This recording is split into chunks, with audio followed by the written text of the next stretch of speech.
Hi, my name is Sarah McGurk. I'm currently a graduate student at The Ohio State University studying special education and applied behavioral analysis.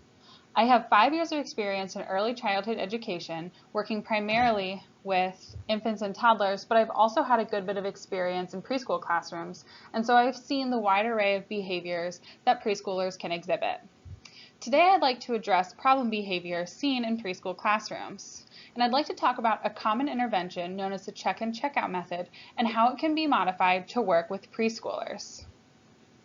My goal for this presentation is to have you walk away feeling confident in knowing the 3 following objectives. I'd like you to know what the check-in check-out method is. I'd like you to know how to implement it in your own classroom. And I'd like for you to know how to modify this intervention to make it work for your students, preschoolers, which is any student aged 3 to 5, not in a kindergarten program. Let's take a quick look at the numbers. There are currently 19 million preschool students enrolled in full-day programs in the United States. That accounts for more than half of the 3 to 5-year-olds in our country. These students are getting their first glimpse at education, and they're learning the skills necessary to have a successful future academic and social life. So what's up with these kids, these 19 million preschoolers? Well, these preschoolers are being expelled at a rate 3 times higher than any other grade. This includes kindergarten, elementary school, middle school, and high school. Preschoolers have them all beat. Teachers are reporting high levels of problem behaviors, such as hitting or kicking peers, talking out at inappropriate times, throwing items in the classroom, and just general non-compliance with everyday tasks. What about teachers? How are teachers feeling? Teachers are not feeling too great. Preschool teachers are reporting extreme levels of professional burnout. Possible causes could be low pay, feeling undersupported, and insufficient training. The average preschool teacher makes $10.50 an hour. They're undersupported from administration, and they don't have the training necessary to run an effective classroom management plan. The average class size for a preschool room is 16 children to 1 teacher. If you don't have the training, you're not going to be able to manage the behaviors of 16 different children properly. So where does all of this information leave us? Not in a great spot. If our teachers aren't receiving the support necessary to help their students succeed, then the students are going to be expelled, and then this expulsion will continue to rise at an alarmingly high rate. Once expelled, the students don't have access to an education that helps them develop the necessary skills for later personal and academic success in their lives. While I wish I could change the way preschool teachers were paid and treated, I can't do that. But what I can do is offer you all a tool that might be able to help you with your classroom management strategies. And that's the check-in check-out method. It is extremely time efficient, it's cheap, and it's been shown to be effective for the last 20 years in grades K through 12. I think with some slight modifications, it could work just as well with preschool age students. If you look on the screen, you'll see that check-in check-out is made up of 5 different aspects. 1, you check in initially with the student and you just see, how are you doing? How are you feeling today? Number 2, you review the expectations. You just go over what you're expecting them to do that day in regards to their behavior. 3, you're going to check in with them throughout the day at set intervals. And 4, you'll check them out at the end of the day. And then number 5, you send home the report card to the parent so the parents can also see how their child is behaving at school. On the next slide, I'll show you what it looks like and go a little bit more in depth. On this slide, you can see that I've set up a sample check-in check-out card. On the left, there are the behavior expectations: gentle hands and feet, a quiet mouth, and walking feet or feet on the floor. It's been broken up into 4 different times of the day: breakfast, circle time, morning centers, and morning recess.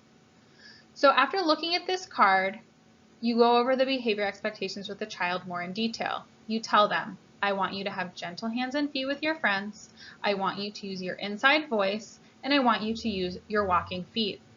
You want to make sure that all of these are stated in a positive way, not Don't yell, don't hit your friends, and don't run around the classroom.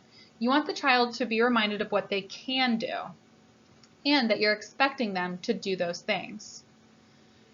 After each times of the day, you check in with the child and you just review how they behaved. After breakfast, did they have gentle hands and feet for the entirety of the time? Were they quiet and did they keep their feet on the floor as expected? If they did, they will get a star in that square of the card.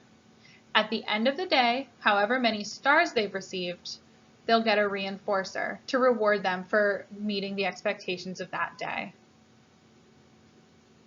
This slide is a continuation of what a check-in check-out card could look like on any given day.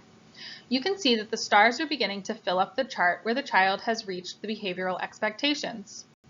You can see that at breakfast, this child was able to reach the expectations of having gentle hands and feet, as well as keeping his feet on the floor. However, it looks like he struggled to keep his inside voice on for the entirety of breakfast. Therefore, at the end of breakfast, when the teacher checks in with him, she will review how to keep his voice quiet moving forward.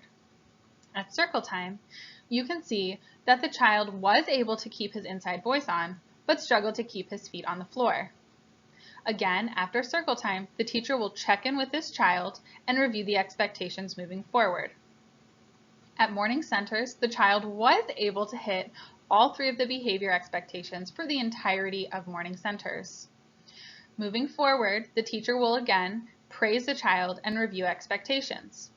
At morning recess, it looks like the child struggled to keep his feet on the floor. But overall, the child has done very well hitting these behavioral expectations from the teacher. At the end of the day, if the child has received a set number of stars, the teacher will reward the child with something that is specific and reinforcing to that particular child, making them want to do well again the next day. After rewarding the child, the teacher will copy this chart and send it home to the mother or father so that they can see how the child has done that day.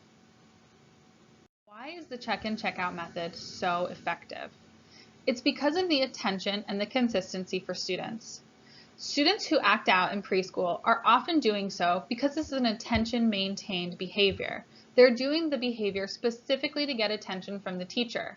Attention is a great thing, but I think it's better when you give it to the child proactively.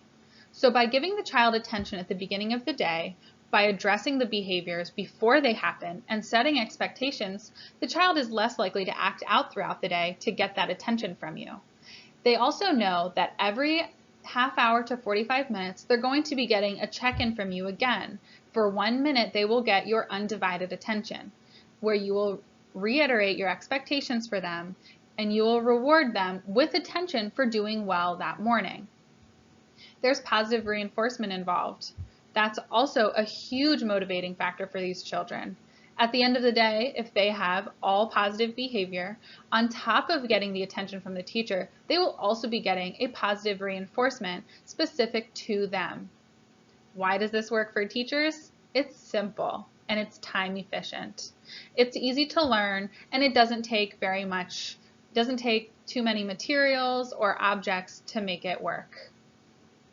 I hope after watching this you feel a little bit more confident moving forward in your classroom and you feel like you can effectively manage the behaviors that your preschoolers exhibit on a daily basis.